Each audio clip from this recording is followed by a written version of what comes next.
निवडणूक प्रचारात धुरळा उडवणाऱ्या कार्यकर्त्यांच्या आणि उमेदवारांच्या आशेवर निवडणूक आयोगानं चक्क पाणी फेरलंय। मात्र किती नगरपालिकांच्या निवडणुका स्थगित करण्यात आल्यात आणि त्याचे कसे पडसाद उमटलेत पाहूयात यावरचा हा स्पेशल रिपोर्ट। नगर परिषदेच्या निवडणुका पुढे ढकलल्या,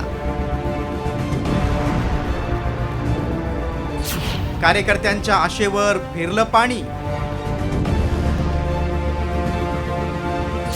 निवडणुका स्थगित, सर्वपक्षीयांचा आयोगावर संताप।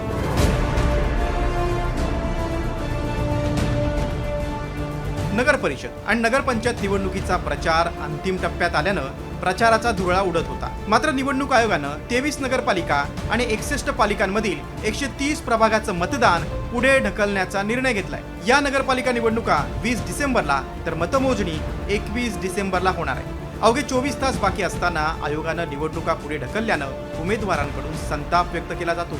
एवढंच नव्हे तर मुख्यमंत्री फडणवीस आणि उपमुख्यमंत्री शिंदेंनीही आयोगाच्या निर्णयावर आक्षेप घेतला। अर्थात निवडणूक आयोग स्वायत्त आहे, त्यामुळे त्यांना निर्णय घेण्याचा अधिकार आहे। पण माझं मत आहे की कायदेशीररित्या या ज्या निवडणूक आयोगाने पोस्टपोन केलेल्या आहेत त्या पूर्णपणे चूक आहेत।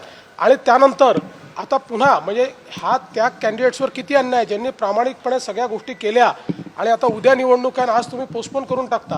त्यांचे श्रम, त्यांची मेहनत या सगळ्या गोष्टी गेल्या वाया। आता 15-15, 20-20 दिवस पुन्हा त्यांनी प्रचार करायचा, हे मला असं वाटतं अतिशय चुकीचं आहे। आणि या संदर्भात निश्चितपणे आता तर निवडणूक होऊन जाईल, पण आम्ही या संदर्भातलं एक रिप्रेझेंटेशन निवडणूक आयोगाला निश्चितपणे देऊ की अशा पद्धतीने या निवडणुका पोस्टपोन करणं चुकीचं होतं। एकदा निवडणूक प्रक्रिया सुरू झाली, ती सगळी प्रोसेस कंप्लीट झाली, त्यानंतर निवडणुका कधी थांबवल्या जात नाहीत। परंतु यावेळेस निवडणुका त्या ठिकाणी थांबवल्या गेल्या, हे मला वाटतं मी पूर्ण माहिती घेऊन यावर बोलेन। परंतु निवडणुकीची प्रक्रिया पूर्ण झाल्यानंतर कधी निवडणूक अशा प्रकारे थांबवली जात नाही, पण दुर्दैवाने तशी घटना घडलेली त्याची मी माहिती घेतली। दुसरीकडे काँग्रेसनं ही स्थगितीच्या निर्णयावर आगपाखड केली आहे। आतापर्यंत आयोग झोपला होता का, असा सवाल काँग्रेसचे प्रदेशाध्यक्ष हर्षवर्धन सपकाळ यांनी केला। खरं तर राज्यातील 246 नगरपरिषद आणि 42 नगरपंचायतीसाठी 2 डिसेंबरला मतदान होणार आहे।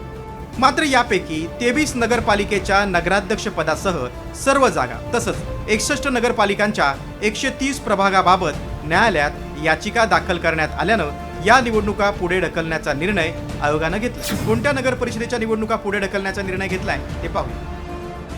बारामती, कोपरगाव, देवळाली, नेवासा, पाथर्डी, रेणापूर, महाबळेश्वर, फलटण, मंगळवेढा, घुग्गुस, देवळी, देऊळगाव राजा, बाळापूर, वसमत, मुखेड, धर्माबाद, फुलंब्री आणि अंबरनाथ।